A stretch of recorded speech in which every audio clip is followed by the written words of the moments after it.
the Boss RC1 loop station, this week on Learning Curve.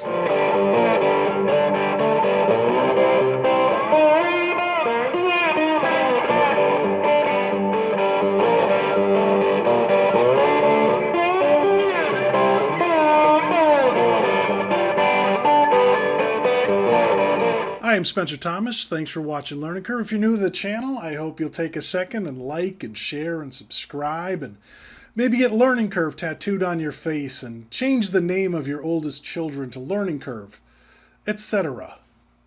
Or just like, whatever, you do you.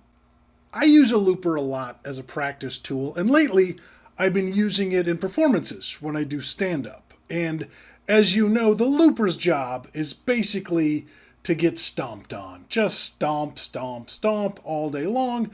That's what it does.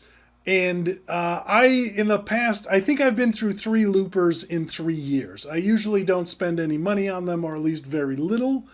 And I usually buy the nano loopers. I do have a Donner circle looper, which is bigger, but I don't take that on performances because it takes up too much space on the pedal board. Etc., etc., etc. And for live stuff, I like to have as simple a looper as humanly possible. But it's recently occurred to me that I need something super reliable. And again, I'm not going to tell you which loopers I bought that died, and I'm not here to pick on them. I definitely got 30 bucks out of them, and if you can't decide if you want a looper, I think a cheap looper is not a terrible way to go. But when I'm using them live, I would like to be the technical issue that's happening. I'd like the problem to be that my hands didn't do what I wanted them to, because I can fix that. If it's a mechanical thing or an electrical thing, that's a problem. So I have come to the conclusion that I now need a very reliable looper.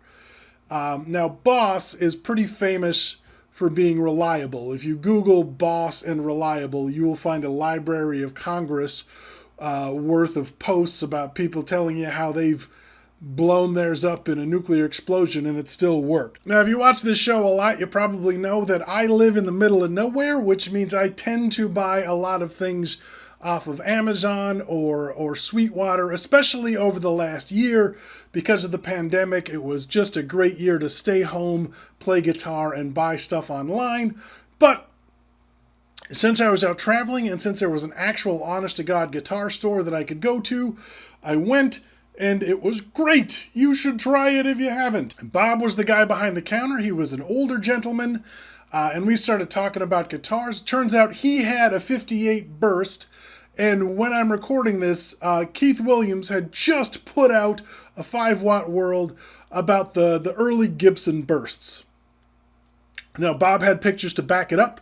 He had some great photos of himself from the 70s. I didn't take a picture of it because it seemed a little intrusive and he didn't ask to be on the channel. But I gotta say, the guy had a million cool stories and a lot of great history, and I learned a lot, and it was a lot of fun, and I had a great hang. And also, I got to buy my pedal and get it right there on the spot. I think it was maybe $2 or $3 more than it would cost on Amazon, which totally worth it. Totally fine. So I had a great time, and I got a good pedal. What more do you want? Now, the RC1 is a really simple looper. It's got a level control that controls the level of the loop. Simple enough. It's got a foot pad that has multiple functions. You tap it once and you're recording, tap it again, and it's in playback. Tap it again, and you're overdubbing. Tap it twice, it stops. Stop it and hold it down for 2 seconds. It will erase everything. It's like the standard looper setup. Functionally, it's got a really big foot pedal, and I like that. It's really easy to work with. Also, it's got this little LED light. Now, that tells you when you're recording, and once you've recorded, it shows you where you are in the loop, so you can figure out when the loop's going to start over again, if that's something you might need. It tells you when it's in playback, when it's in record and playback, when it's stopped, all the things that you want an LED light to do. It is super red. It's got 2 inputs, which means you can have stereo, you can have multiple instruments going in, multiple instruments going out. There's an additional input jack for a Boss control pedal that allows you to do stop and erase externally. I don't have that. Take my word for it.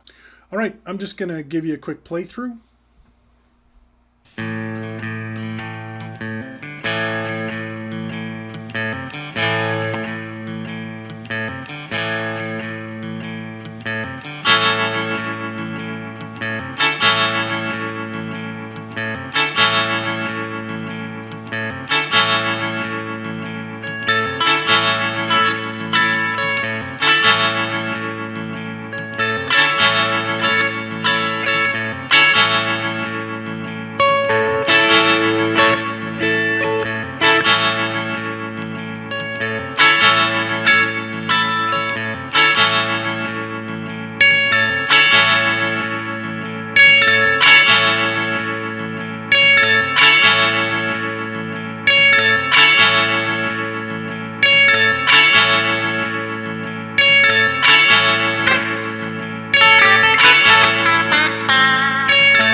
That is the Boss RC1 looper pedal. It's a simple pedal. It's a quiet pedal.